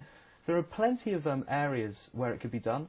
And the new Union building, which will have apparently a new bar, which is being planned, that's 3 to 5 years away. I think we need to act quicker and get a new nightclub on campus, because entertainment at Sussex University is in a really poor state at the moment. I think it can be really dull and boring on campus, and I really want to see. I think from talking to students face to face, I think a nightclub is something which would really bring this campus to life. Awesome, thank you so much. Thank you. And Eleanor, East Slope bar and accommodation is very dear to all of us. I'm sure. How do you plan on saving it from being knocked down? So obviously there's a lot of talk in manifestos about pledges and plans to get stuff done. I think working with university is sometimes a massive challenge, and a lot of my manifesto points work on using existing infrastructure and just making sure they're open at the right times and staffed by the right time. So East Slope, I've been talking to Tan, who's a rocket scientist. He's been working and he drinks at the bar very, very often. We formed a plan where we want to get the bar listed. If we can get the bar listed, which we can do so for historical or personal reasons, we can save the bar and put pressure on the expansion plans to hopefully build some more affordable housing in those expansion plans. So we want to do that through a whole project, and it's a free project. It won't cost us any money, and I think that's the kind of projects we need to be focusing on. Cool. And you say that you want to boost contribution and engagement with the student media. Could you expand on this point? I think what no one's, a lot of people don't know, it's a massive year for student media. We've got 40-year anniversaries and 15-year anniversaries and 20-year anniversaries. The standard of URF has this year blown up so much. A few of our friends from the Comedy Society do Punch the Line, which is the comedy show on Monday nights. You should all watch it. I had to plug them, they've helped me out with my campaign. The point is that URF is awesome. Badger's getting better. We've got Uni TV, obviously you're running this tonight. We need to create better links between our students and our media and use that to let people know what's going on campus and utilise it better. Part of my other campaign point was to get the cafe up at Fountain Sports Complex open every single Wednesday to encourage people to watch sport, and that's, again, existing infrastructure that all it needs to do is be opened. That's great. A big thank you to our second group of candidates for the SU presidency. Last but not least, it's time to hear from our final group of presidential candidates. Thank you.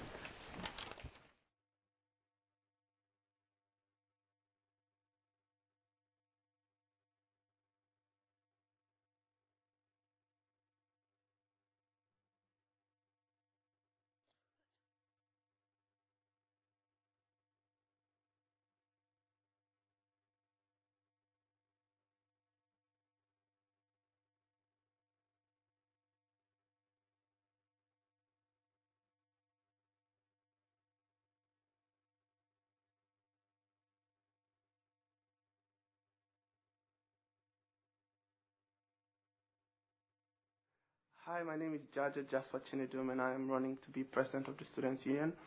Four of the main things I'm going to do is prioritize quality and diversity across the union. Second is to ensure and continue to fight for the continued welfare of students across campus. Thirdly, I'm going to ensure that postgrads are included and catered for by the union. And finally, I'm going to work to increase participation and perception of the students' union among students. My name is Eleanor Ady, and if elected, I'll save East Slope Bar and lobby for more affordable housing to be built on campus. I'll open up the cafe bar at Falmouth Sports Complex every Box Wednesday and have live broadcasting by URF of all the scores and have Badger doing weekly reports of the sport going on campus. I'll make officers more visible through office outlet hours, having us either in room 76, East Slope or Falmouth every single week. I'll lobby for 24-hour laundrettes on campus and I'll get us organised, branching out to other unions.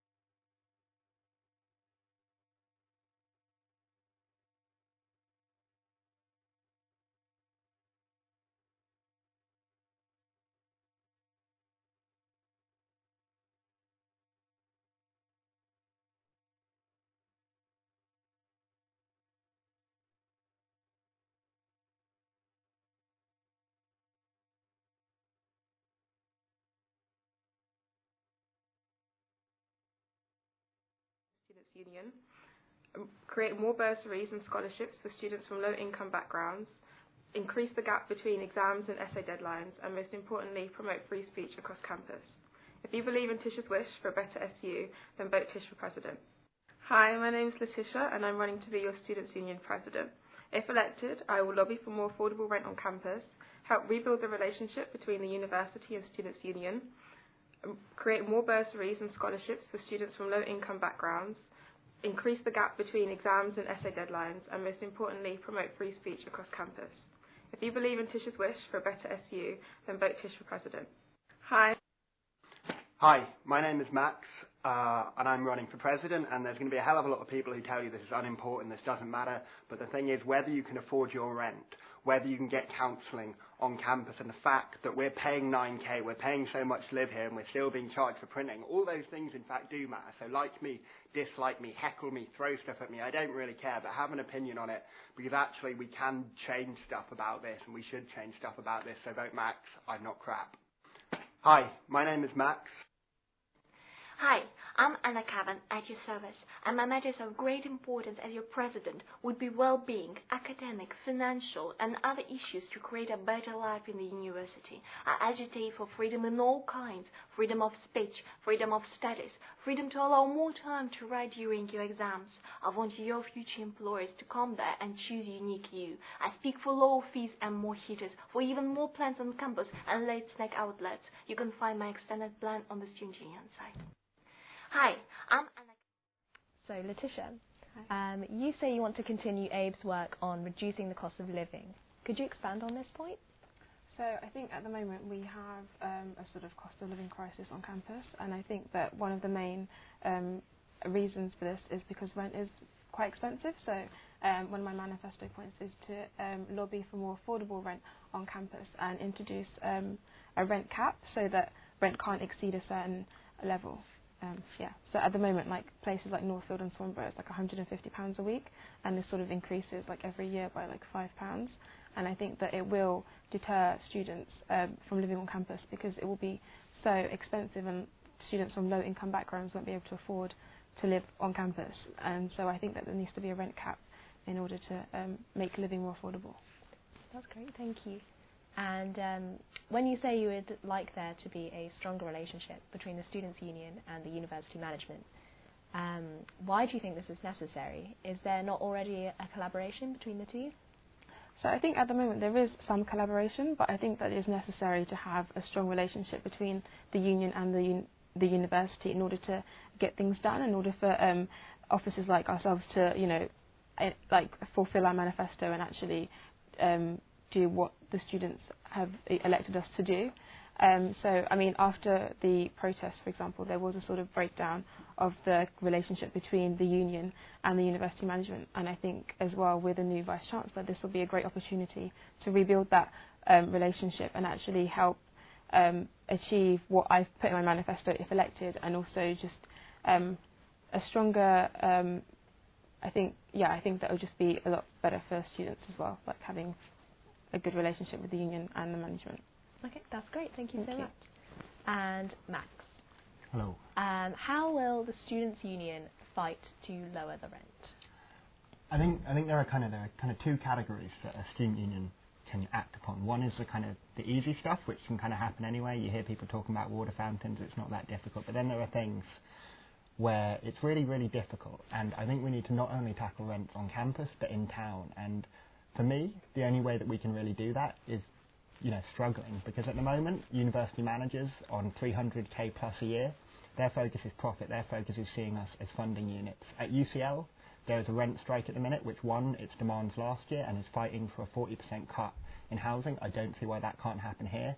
And also, when we talk about the housing crisis, we can't just talk about students. We need to link up with groups in town, and we need to actually build a campaign to put pressure not only just for rent caps on campus, but rent caps throughout Brighton, because when we graduate, we might want to live in Brighton, and that matters. Perfect, thank you. And is it a bit of a contradiction to say limited free printing? Is it free, or do some have to pay because it's limited? I think when you talk about something being limited, it doesn't have to be a generalised limitation. So you don't have to say, 10 pages for every student. You can kind of look at what a course demands, and you can also look at moving over to things such as e-submissions, moving the deadline back from 4 p.m. to 12 p.m. Lots of universities do it. It massively reduces how much paper universities have to use, and there's going to have to be studying to actually see how much paper is appropriate for each student doing each subject. But I don't think it's a contradiction. I just think it's a balancing of wanting to cut down on the costs that students face that are kind of horrendous at the moment at university, but also balancing that with an awareness of environmental issues. Thank you. Okay. And Anna, you say in your manifesto that you want to invite employers to Sussex so that they can choose their prospective staff. Could you explain that in more detail in regards to students? Yes, of course. Well, we already got careers fair, which is really good because different people from different companies coming there and actually talking about their jobs, and we can ask them questions, and the students can ask them questions, what is actually going on in their companies. But I'm also thinking about, for instance, sending your forms and sending your, I'll say, what you've written, what you've done, not just essays, but for instance for creative projects.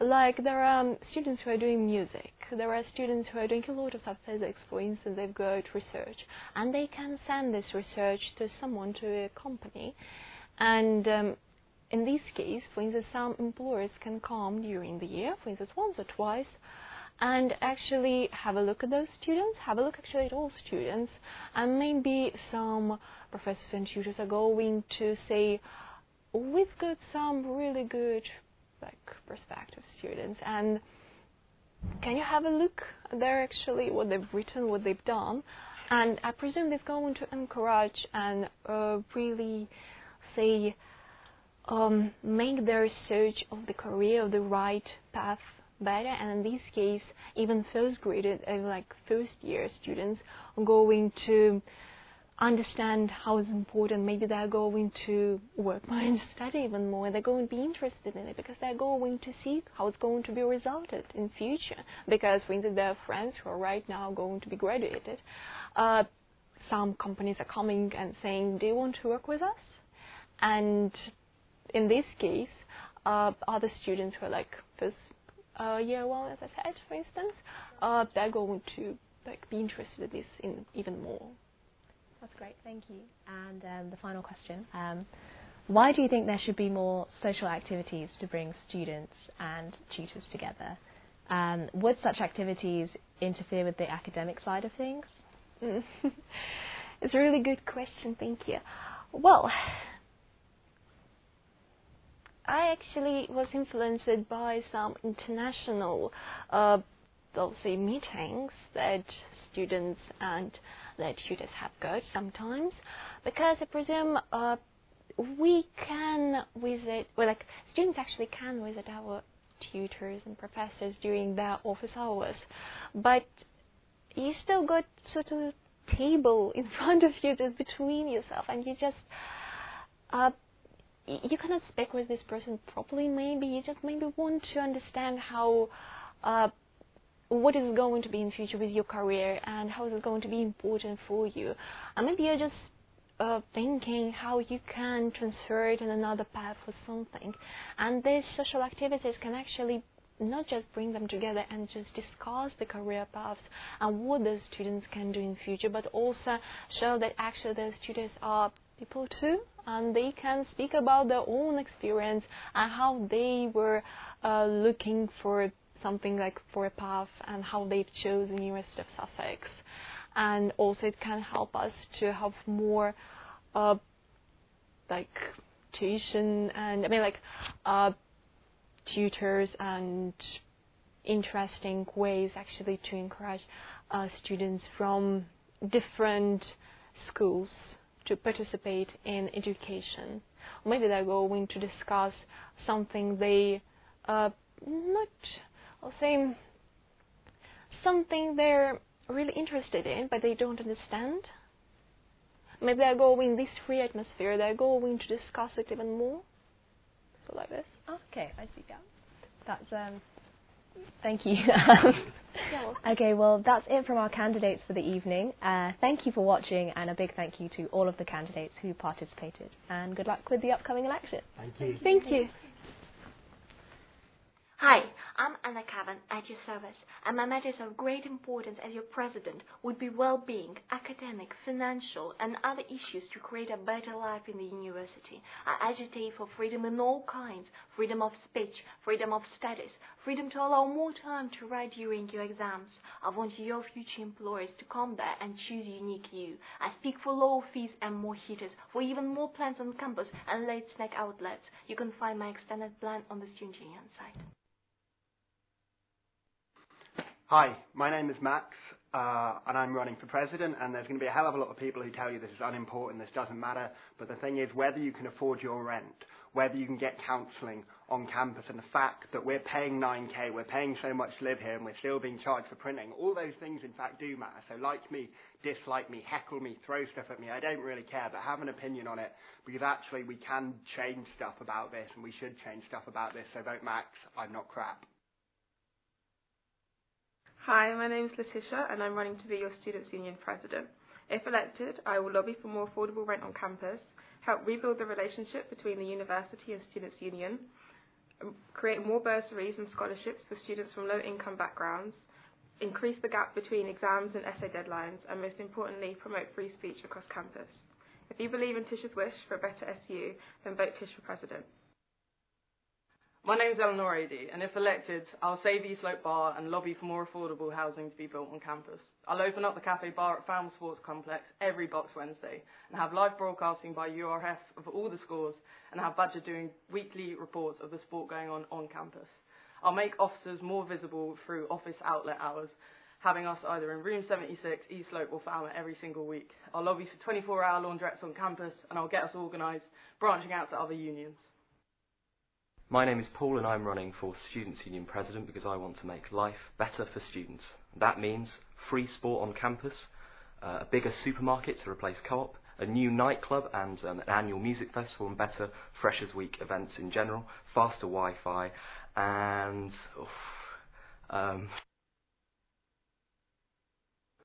Hi, my name is Jaja Jasper Chinedum and I am running to be President of the Students' Union. 4 of the main things I'm going to do is prioritize quality and diversity across the union. The second is to ensure and continue to fight for the continued welfare of students across campus. Thirdly, I'm going to ensure that postgrads are included and catered for by the union. And finally, I'm going to work to increase participation and perception of the Students' Union among students. Thank you.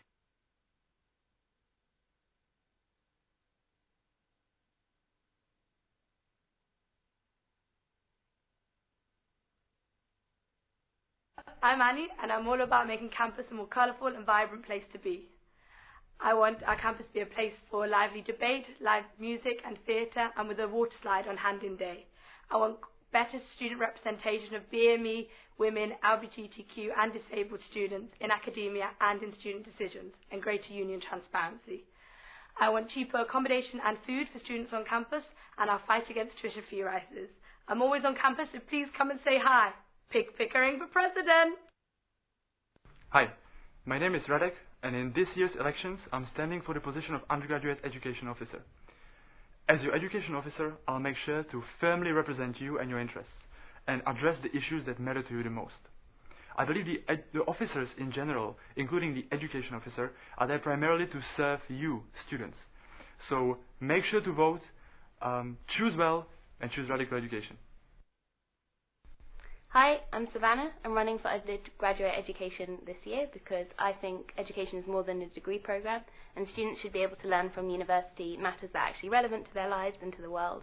I'm going to advocate for more educational opportunities in general, more diverse array of opportunities that reflect people's talents, like internships, job opportunities, also decolonising the curriculum, including more voices other than just white men, and also a louder student voice in general.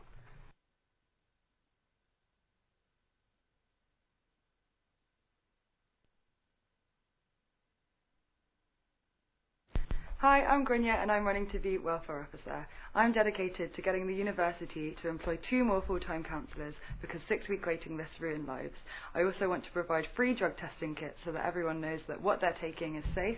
I want to improve accessibility and I want to improve support for international students. Most importantly, I want to put on lots of really fun wellbeing events like silent discos and crafternoons because university should be enjoyed and not endured.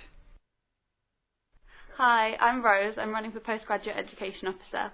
If you re-elect me, I'll campaign against the financial burden that comes with postgraduate study. So this includes campaigning against the rising cost of tuition fees and hidden academic costs of study. So I want to lobby for more printing credit and reduce the cost of graduation.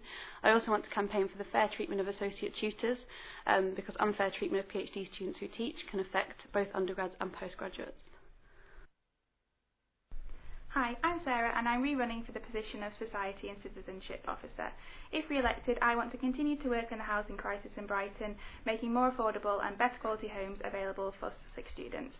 I also want to set up a food waste cafe on campus using food that would otherwise gone to waste, and I also want to continue to build relationships between residents and students to make students feel like part of the local community. So please vote for me and go bananas for Gibbons. Thanks. Hi. I'm Dan and I'm running for Society and Citizenship Officer. I could tell you about my manifesto campaign, but I'm not going to. I'm passionate about people and mobilising ideas that bridge students to the community, making a difference. There are some policies regarding student-led initiatives by students, for students and the community. Vote for me. It's not a vote, it's a relationship. Hi, I'm Cosmo. I'm running for Society and Citizenship Officer. Following on the work from the current officer, I, along with the help from local authorities and university, would like to address the issues on student accommodation with the use of the project like Recycle, create a safer and friendly environment for all cyclists, which contribute to a better living environment for us all. With the help and support, I am sure we could achieve all these goals and much, much more. Please visit the Student Union website for my full manifesto and approach me if you have any questions.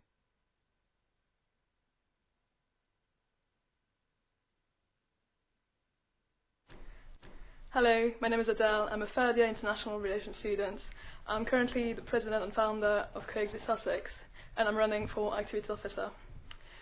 I believe Sussex has great potential, and I want to use that potential to improve cooperation, inclusivity and diversity within and between sports clubs and societies. Hi, I'm Emma and I'm running to be your activities officer. I'm passionate about lobbying the university to provide a fund specifically to cover the transport costs of off-campus trips for sports and societies, providing an interactive timetable for sports and societies meetups, increasing access to and inclusivity of sports clubs and societies for all students, promoting the collaboration between the student media, societies and sports, and also minimising spatial restrictions on campus.